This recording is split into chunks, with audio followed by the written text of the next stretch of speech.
Hey, welcome. Amy Barney here. Have you ever gotten in a funk and you've really wanted to continue to do something, continue to lose weight, grow your business, get more active, and you just really are struggling to maintain that and do that? Oh man, that happens to me so often. And my coach Ray Higdon did this live the other day in our training group, and I just loved it because he talked about what to do if you're in a funk. And I wanted to share that with you, as well as if you are interested at the end and you want my sources, I can send that to you. Great tips on other ways to get yourself out of a funk. But really, the enemy is the phrase, why bother? And this hit me to the core because I was just sharing in Born to Be Beautiful with my clients about how, I was feeling so tired today, because we're super busy and, my husband's out shopping for a car and it would be so easy just to not show up tonight because I'm exhausted and I'm like, how do I pull energy out and show up every single night? And it's so easy to do, why bother? And so I love when he shared this the other day. It was last week. He says, your enemy is the phrase, why bother? And why bother starts with, why bother setting goals? Why bother doing what I said I would do? I'm tired. I've been super busy. I'm exhausted. I, don't have the energy. Why bother? And you know what? I am really, really bad about this when it comes to my health, especially food. I'm a big why bother when it comes to food. And it's not something I've been very good at dialing down. And I want to work on it, and then things get crazy busy and I'm super focused on something else and I say, why bother? Forget about the food, right? And I just eat so I can, get back to doing what is important to me. And so, it happens with dieting. What about your business? I know a lot of people, I talk with a lot of people in network marketing, a lot of people, in my team, Queenly Confident, and it can be a struggle to be consistent and show up in those important business activities every day. And especially if if you start to say, why bother? Why should I show up every day? I don't feel like I'm getting anywhere. Then you get in a funk. And it's so much harder when you're in that funk to pull yourself out. And it all starts with the phrase, why bother? And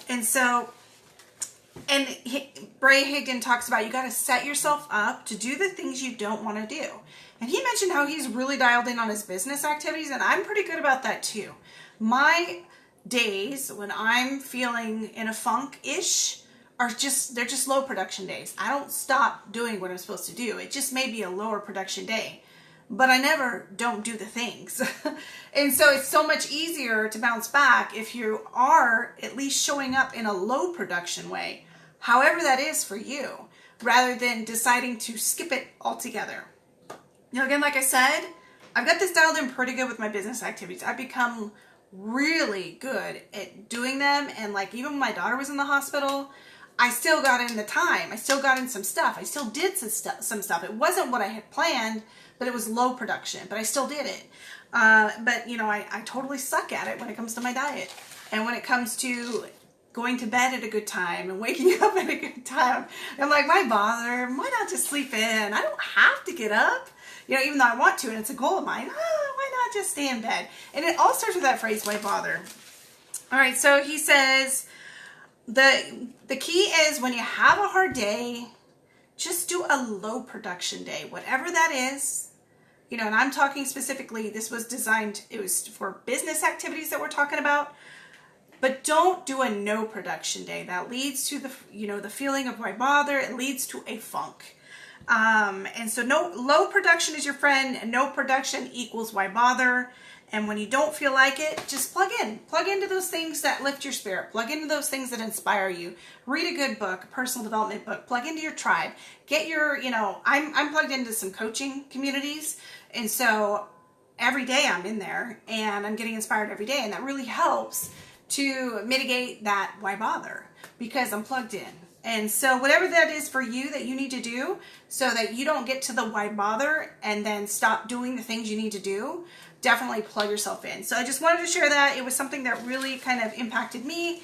And because I totally relate to it on so many different levels. I know I've gotten really good about dialing down in one area of my life, but I so badly want to dial it down with my health and stop saying, why bother? and letting myself yo-yo back and forth, you know, gaining the flab, losing the flab, and all that. So anyways, I hope that was helpful. I would love to hear from you. By the way, I know this was just like one little bit of it. If you do need some more tips, if you are struggling, and I know so many people out there are feeling like they're in a funk right now. I mean, so many things are just out of their control. Everything's just all crazy, you know, and I know a lot of people are feeling the stress from it, and it can sometimes feel like, why bother? Why bother trying? Why bother trying to build a better life? Why bother trying to eat better? Why bother trying to be healthy when nothing's going their way right now? And so if you're struggling with that, you know, these articles that I was looking at when I was preparing for this are really incredible. I really like the one, oh, hold on a second. I really liked the one that had like 7, sorry, oops, didn't realize it was right. So 7 bulletproof ways to get yourself out of a funk. It looked incredible. So if you would like those tips, just shoot me a message. I'll send that to you. And if you don't need it, I bet there are other people that you know who are struggling in a funk right now. And, you know, it's really hard to get going once you get into that funk. And so if you need those tips, shoot me a message. I'll send that over. I love you, and I'll see you tomorrow.